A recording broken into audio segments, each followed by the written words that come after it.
1 Kings chapter 5. Now Naaman was commander of the army of the king of Aram. He was a great man in the sight of his master and highly regarded, because through him the Lord had given victory to Aram. He was a valiant soldier, but he had leprosy. Now bands of raiders from Aram had gone out and had taken captive a young girl from Israel, and she served Naaman's wife. She said to her mistress, "If only my master would see the prophet who is in Samaria, he would cure him of his leprosy." Naaman went to his master and told him what the girl from Israel had said. "By all means go," the king of Aram replied. "I will send a letter to the king of Israel." So Naaman left, taking with him 10 talents of silver, 6,000 shekels of gold, and 10 sets of clothing. The letter he took to the king of Israel read, "With this letter I am sending my servant Naaman to you so that you may cure him of his leprosy." As soon as the king of Israel had read the letter, he tore his robes and said, "Am I God? Can I kill and bring back to life? Why does this fellow send someone to me to be cured of his leprosy? See how he's trying to pick a quarrel with me?"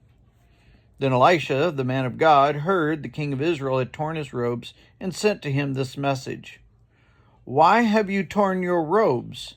Have the man come to me, and he will know that there is a prophet in Israel."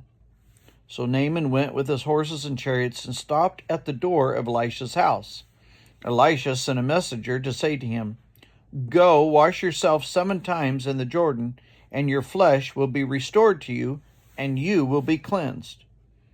But Naaman went away angry and said, "I thought that he would surely come out to me and stand and call on the name of the Lord his God and wave his hand over the spot and cure me of my leprosy.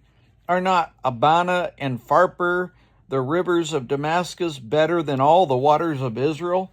Couldn't I wash in them and be cleansed?" So he turned and went off in a rage. Naaman's servants went to him and said, "My father, if the prophet had told you to do some great thing, would you not have done it? How much more then when he tells you, 'Wash and be cleansed'?" So he went down and dipped himself into the Jordan 7 times, as the man of God had told him, and his flesh was restored and became clean like that of a young boy. Then Naaman and all his attendants went back to the man of God.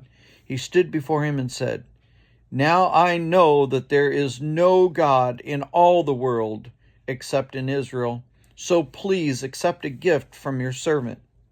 The prophet answers, "As surely as the Lord lives, whom I serve, I will not accept a thing." And even though Naaman urged him, he refused. "If you will not," said Naaman, "please let me, your servant, be given as much earth as a pair of mules can carry, for your servant will never again make burnt offerings and sacrifices to any other god but the Lord. But may the Lord forgive your servant for this one thing.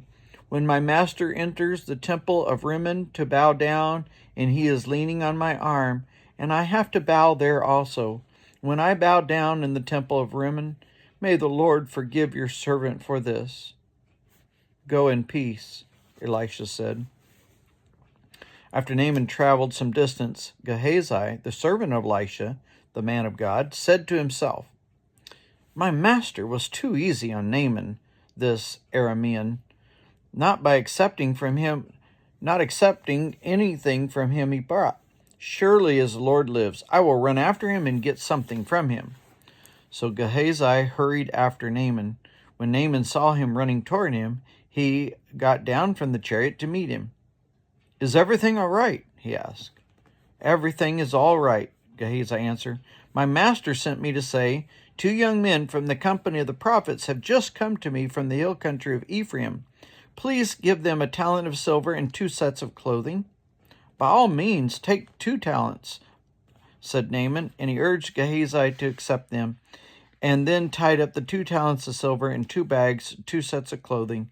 And he gave them to 2 of his servants, and they carried them ahead of Gehazi. When Gehazi came to the hill, he took the things from the servants and put them away in the house. He sent the men away, and they left. Then he went and stood before his master Elisha. Asked him, "Where have you been, Gehazi?" "Your servant didn't go anywhere," Gehazi answered. But Elisha said to him, "Was not my spirit with you when the man got down from his chariot to meet you? Is this the time to take money, or to accept clothes, or olive groves, and vineyards, or flocks and herds, or male or female slaves? Naaman's leprosy will cling to you and your descendants forever." Then Gehazi went from Elisha's presence, and his skin was leprous, and it became as white as snow.